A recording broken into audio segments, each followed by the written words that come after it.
Hello. This is how we start the ROTA Festival. I'm ELENA, one of the curators, together with my colleague Selva Rai. And it's our 5th edition. It's an experimental music festival that tries to include the roots of the places, the connection with the territory, and also for us it's very relevant the relationship between different audiences, but also among us, artists and organizers. And we have with us CHETERIAN, who is a musician and producer, AMELIE NEUMANN, and DIANE BARBÉ. And I would like to have a little introduction from each of you. Welcome to Blanca. So, hello, my name is VAROUJAN CHETERIAN. I'm a sound artist, researcher, and also I work as a sound designer and producer, based in Berlin, but originally from Switzerland and Armenia. And I have various works ranging from, let's say, electronic music, IDM, to really sound art and installations, and to sound walks, sonic fictions. But as I mentioned, I also work with people and produce albums or works, mixing, mastering, sound design. And I'm also part of a few collectives. One is Online Collective that is spread around Europe, where we do publication and curate events, mainly in Brussels, Paris, and Geneva. And I'm also part of Chanzaka, which is a collective based in Geneva, interdisciplinary, working on notions like utopia, so basically places that doesn't exist, and it's very interdisciplinary. You are also doing a master in the ICA, right? True. Yeah, thanks for reminding me. So I'm also finishing the master in sound studies and sonic art at the Art University in Berlin. And there you are a little bit more interested, your research is more in the physics maybe of the sound? True, yes. I work a lot with materials and spaces, and there are multiple ways to deal with materials and spaces.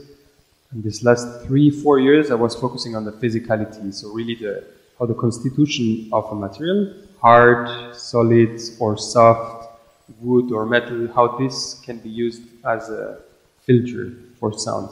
And then from there I went to spaces, and spaces can be digital or physical. For example, internet is a space, but it's not like 3-dimensional.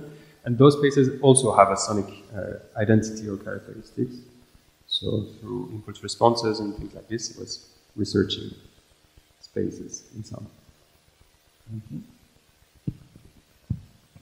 Hello, my name is AMELIE NEUMANN, as you said, and I'm a sound artist called CHETERIAN, and I'm also the co-director of Synapse Festival. It's based in Leipzig, and it's a music festival for electronic and experimental music, and for transdisciplinary approaches in experimental music and culture.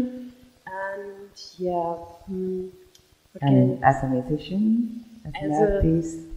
As an artist I work in different collectives.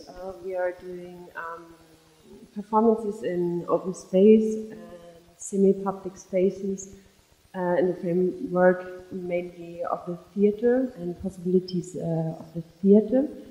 Then I'm also part of the electroacoustic duo Nadelöhr. And I like to exchange with many other artists on a constant basis or improvisations.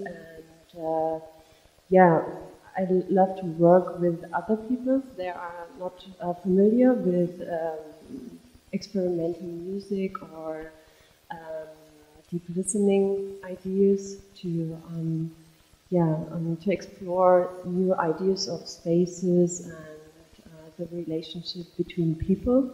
And yes, for now. I'm sure you have much more to share. And DIANE, maybe?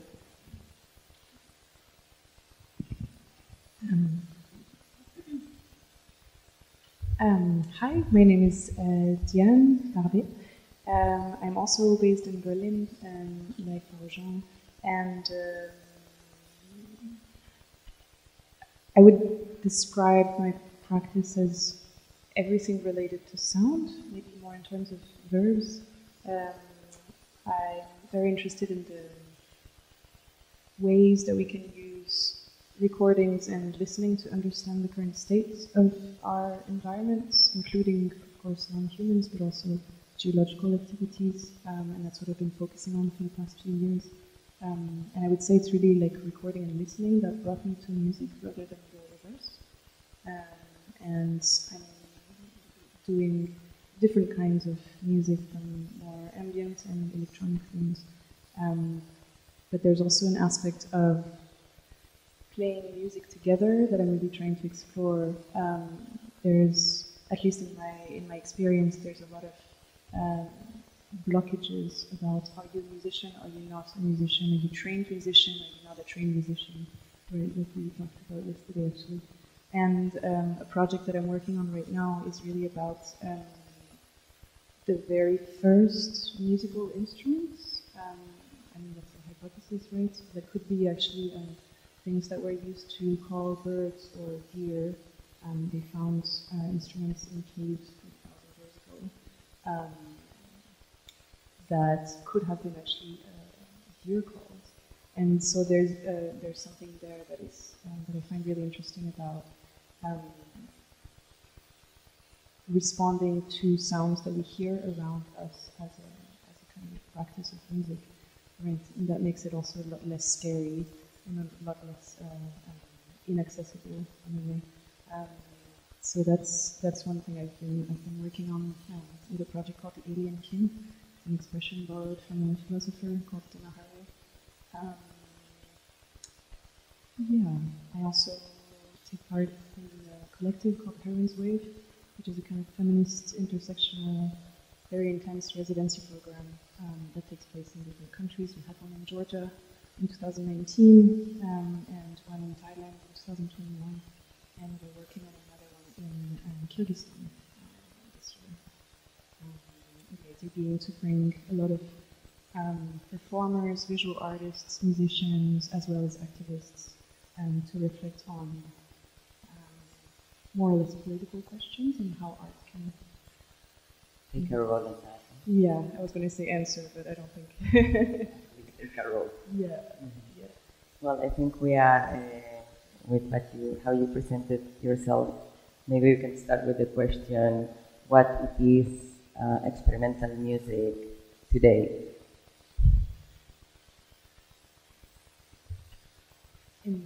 Like for the whole world? What do you think? What is for you experimental music today? You know, because it has already a long history, but I think you are approaching to it. You are approaching to sound in different ways. I guess music, it's always a bracket that is a little bit too narrow. No?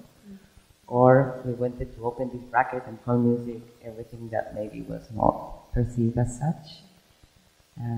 What do you think? I mean, you live in cities where there is a scene of experimental music. How do you see it? What do you understand for that? I can give a very partial answer. One thing that I've been reflecting on is, I think maybe in the 50s and 60s with the development of technology, there was a sense, and that's the way it's described to us now, you know, in kind of historical terms, but there was a sense of discovering, right, of innovation, of, I don't know, making loops with tape or recording trains or all these elements that are kind of now considered pioneers of electronic and experimental music.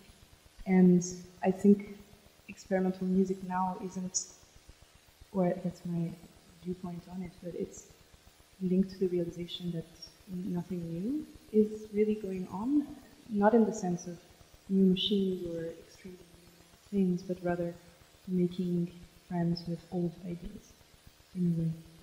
And that's at least something that really motivates me and that I find really experimental in a way of, you know, there's no new ideas, but only old practices that can be retranslated and reinvented, and playfulness is really the key. Also, because as you said, experimental can be a bit monolithic.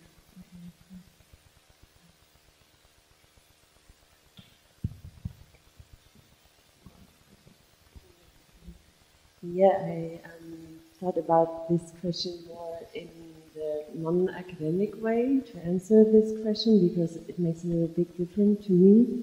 I'm also studied sound studies and sonic arts at the ICA, and I'm also trained in all the theories and stuff like this. But for me, now as a creator and as a musician and artist, for me it's more, I like to understand experimental music as an ongoing movement of, to reflect our current or contemporary conditions of life, and it means to reflect the past, the present, and the future in the medium of sound.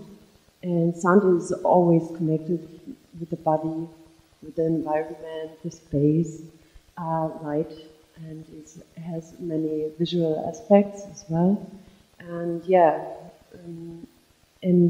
maybe in the best way, it's a movement in very small circles around the globe, but my idea is to create more the idea of an international movement of people and ideas, because I think the most challenging thing we have to care about it is to stick together and to exchange. And this is my idea. I very much agree, and this is, from my perspective, something that I perceive since I'm part of this experimental music scene from this very peripheral place, which is the usual very polygamic relationship between musicians, sound artists.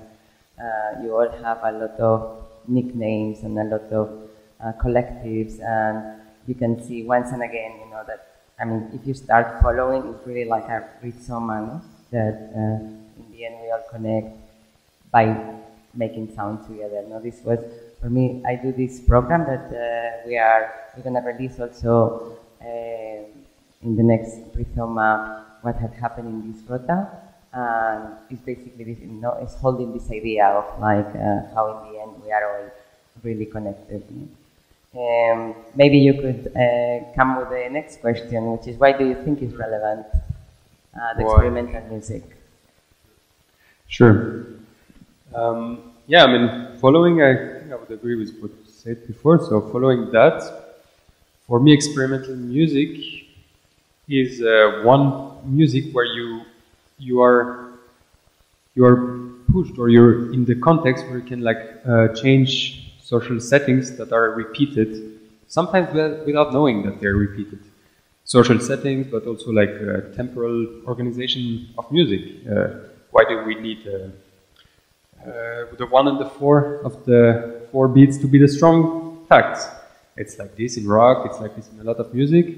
So you can enter traditions, let's say, and when you go out, you're in front sometimes of a void, and that void is an experiment. So for me, the experimental music is the one that is the best suited to reflect on the present, instead of sometimes repeating without knowing what we're repeating or why.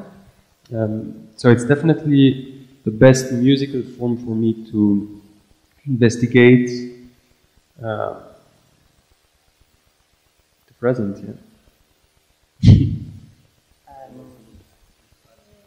I just wanted to add that experimental music is, it has so many perspectives from different cultures and practices, and I think it's also the possibility or the platform or the home for interacting with each other, when you are a classical instrumentalist and you like to improve something else or try something out, then you start in an experimental music way, and then it's a process of creating something new, I would say, and new practices. And yeah, this is just what I want to add. Thank you also. Yeah, I mean, I think it was similar to what you were saying about experimental being a way to enter things.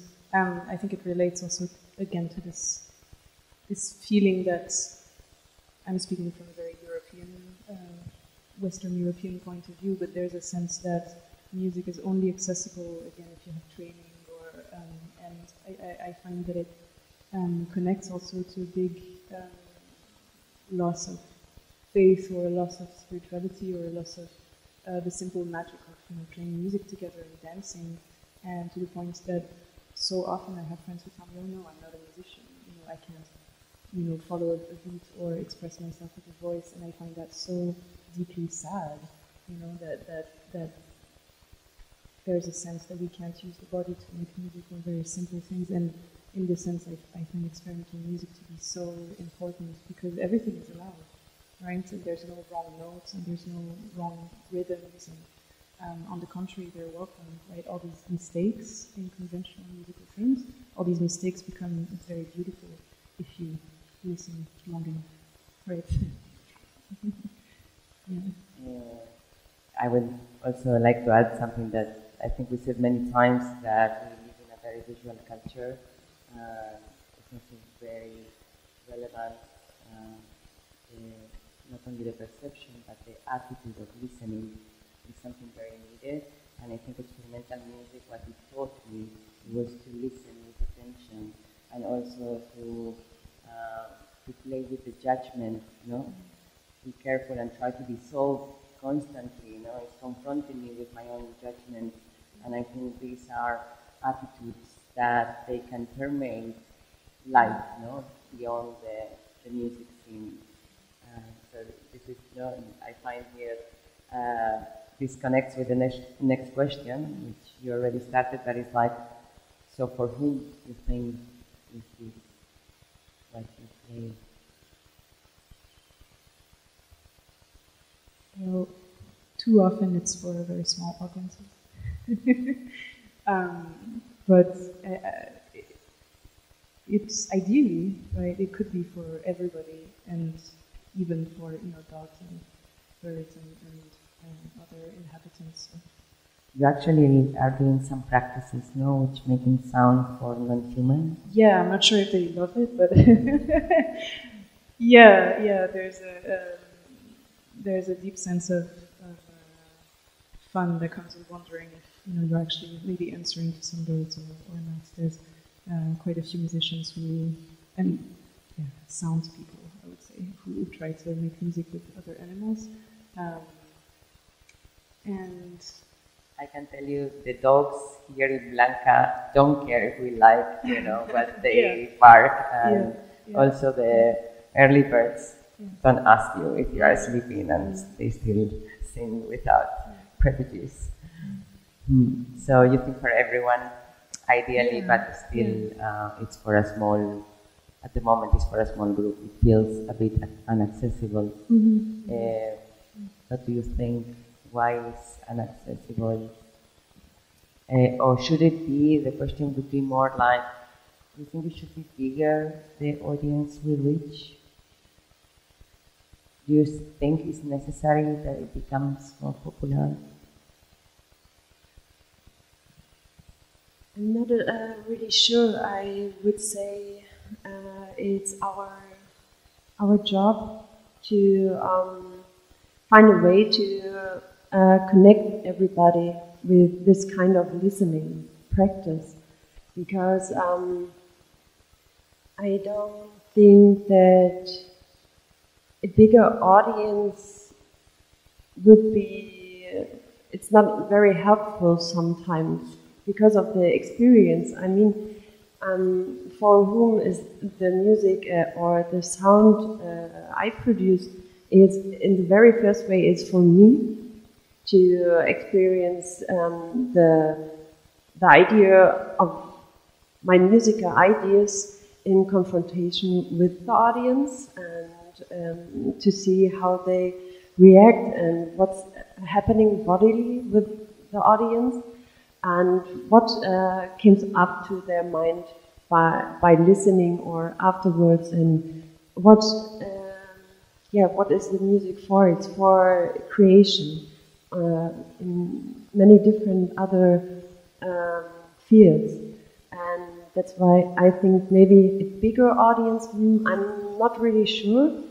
I think we need to find ways to share ideas in a very simple way, like working with kids. I really like it because they are so engaged and exploring everything, and to see how kids are working with sound ideas or material. I mean, the main part of the sound is about material, and material can be the voice, the body, stuff around our instruments, or a computer or something like this. And I think it's more important to share the ideas and the techniques behind it, to spread ideas of listening and how to listen, I would say. Therefore I create my installations more in a very playful way, that it's often not very clear that this is now art, this is an art piece. And I really like the idea that art is accessible, and you can interact, and that you are part of the work when you're not only the recipient, you are a part of the work itself. This is very important for me, and this is what I like to share, and I'm not really sure if we need more or a bigger audience, but yeah, I really like to see how many people came from Blanca to hear and listen, and I have a friend, Raúl Candela, who said long ago, he said it with cinema, but I think it applies to all disciplines, that art should transform at least to the one who makes it. And I think that's a first step. No?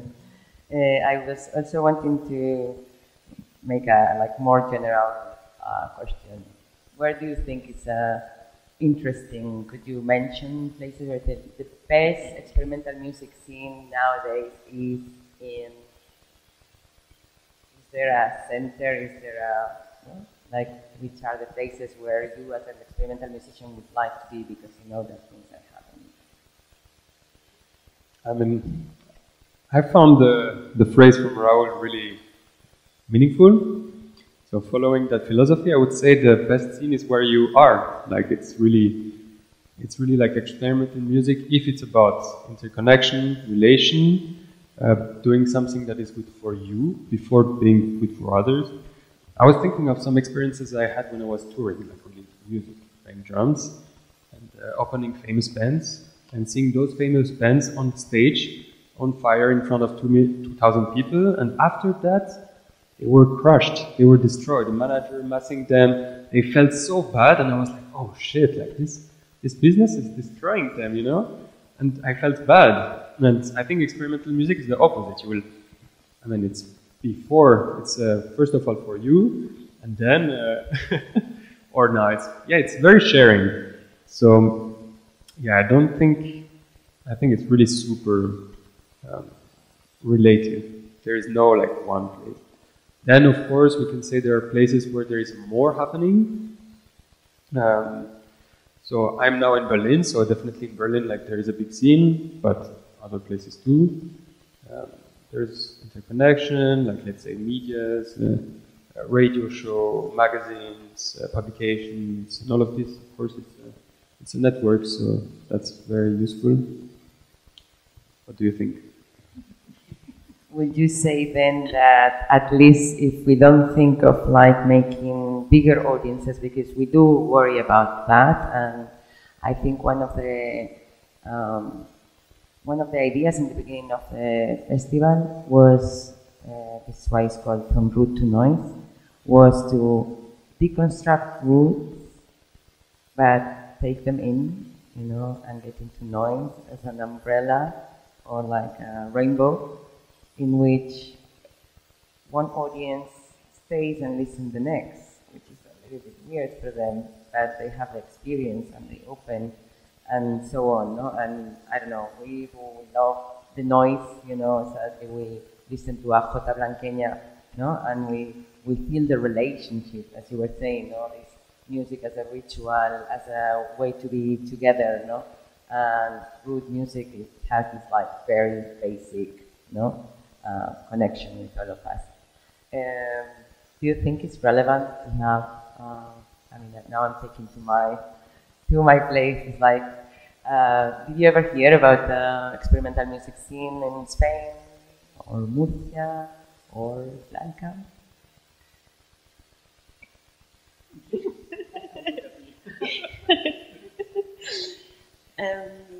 Yeah, I know. Yeah, before I came here and I was invited to be here, I know the ROTA festival because it gives the possibility to friends of mine to explore the region and the festival, to play here and yeah, be part of the community here for a short time. And yes, other Spain, no, artists, not really. Maybe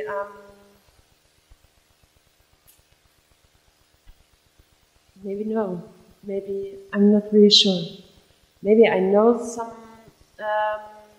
musicians or a performer, but maybe it's not clear at the moment for me because they are like me, like no-made artists.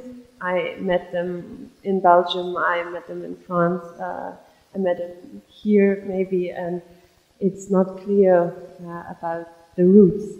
And sometimes I'm not asking. When I met somebody in Berlin, yeah. Give it to you, the question.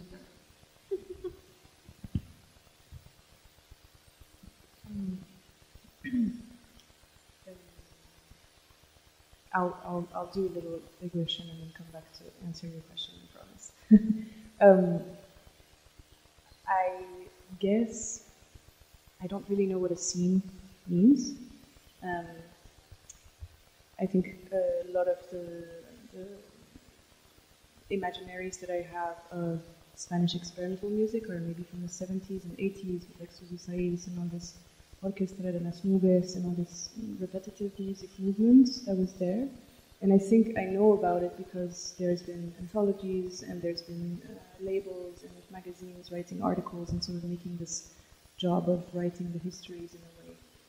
And so knowing about what's going on in Spain now is difficult because I tend to not know the future so much. So I haven't read the histories yet. So it's an interesting question to wonder where is the scene now. And the only thing that I know is that all these practices need spaces, right? It's usually having a space, having the actual physical location, as well as people taking care of it, people inviting other people and building this community that make a scene. That's kind of how I would understand it. So I knew definitely of some scenes maybe in Barcelona and in other kind of areas that surround the Mediterranean. I didn't really know anything about Murcia beforehand, but I started hearing about this place where we are here, and I started hearing it not just from one person, but as you were saying, from this kind of strange connection, right? Someone that I now live with in Berlin came to do residency here, 2 years ago, and yeah, there's a lot of interesting networks or right, and as you said, yeah, in a way, and this sense that that many people are connected through passing through a place, through experimenting this experience in this place, I guess is give this feeling of seeing. Thank you. I want to make a almost last question, which is about gender quotas. What do you think about that? It's a question that becomes a kind of a big. It's pretty controversial. It's pretty controversial, but the moment you start applying for funding, the moment you start wanting to build a project where you're presenting your, whether it's organizing residencies or festivals or exhibitions or whatever, you have to put down black and white on paper or PDF quotas, right? You have to explain who is there, and you have to identify also the people who are part of this. And it's definitely very troubling also when, for instance, when requesting funding, to think, oh, maybe it should be this way or it should be that way in order to have more diversity, or in order to represent gender quotas better. And it's definitely a very strange mindset to be in, right? To be counting people as labels in a way. And so quotas, I think, in this way are super dangerous, because they fixate all these things and they make these requirements. But at the same time, they're also here for a reason, because other numbers and studies show that there's not good representation of basically all minorities in music scenes. So I understand why they're there, but the practice of applying them or even thinking about them is challenging.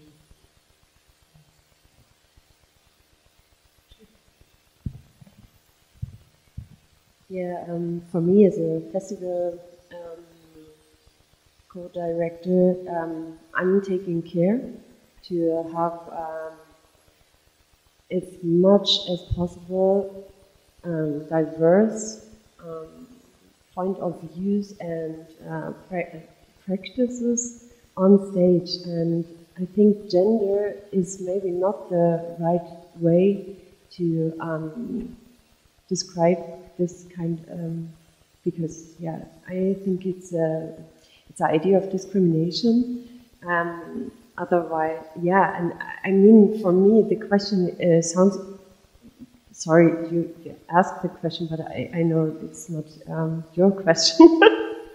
But nowadays, it's like it's a crazy question that we think about this, really, because I think when you, as an artist, creator, politician, and just human being, just focus on male-ish point of view, and something is really wrong. And there are so many great people and communities that are working for visibilities in many different ways. And I think it's more a question of what kind of society and what kind of idea you like to create with artists together.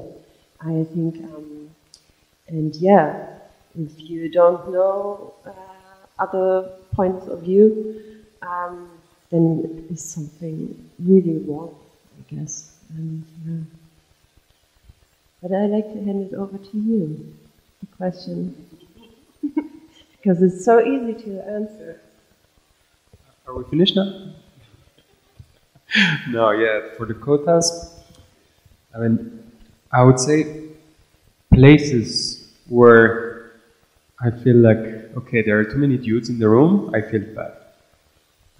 Parties, so there is one point that is clear, that diversity really brings the quality of the event to the up. Now the question is, if the quota is a good tool to get there, I don't know. I also feel not comfortable when I see on grants, often calls or stuff, like 3 filters of if you're this, then mention it because you will have more chance. If you're this, don't mention it because you will have less chance. And it's as my friends were saying, it's like you feel as a label, you feel as a category. And if there is one thing I think we should work on is to accept fluidity, flexibility ourselves. Like we are transitory beings, so yeah, I don't think like fixing these elements is important. Now I do think that diversity is like needed and really enhance the experience. The question was a double question. I think it was also with the non-European. And I have to say that in the very first edition, when you think of musicians, experimental musicians, we had difficulties in the, like, wow, but there are no women. I mean, we are here a community in Blanca, and no women are making, no women are sounding, so there is still something there. It's interesting that in this very short time, in 5 years, we don't even think about it, and then we are like, whoa, we're mostly women. So, you know, and yeah, and we have like also Koda, which is a non-human dog in the team now, going around, and yes, we have people from Argentina, and I think it's, yeah, this diversity is what is enriching us. No? Well, I think we're gonna let the concert start. I'm very grateful that you are here. I hope we enjoy this very much, and I take your words, and I hope nobody knows about us now, but I hope we are right in the future. Thank you. Thank you.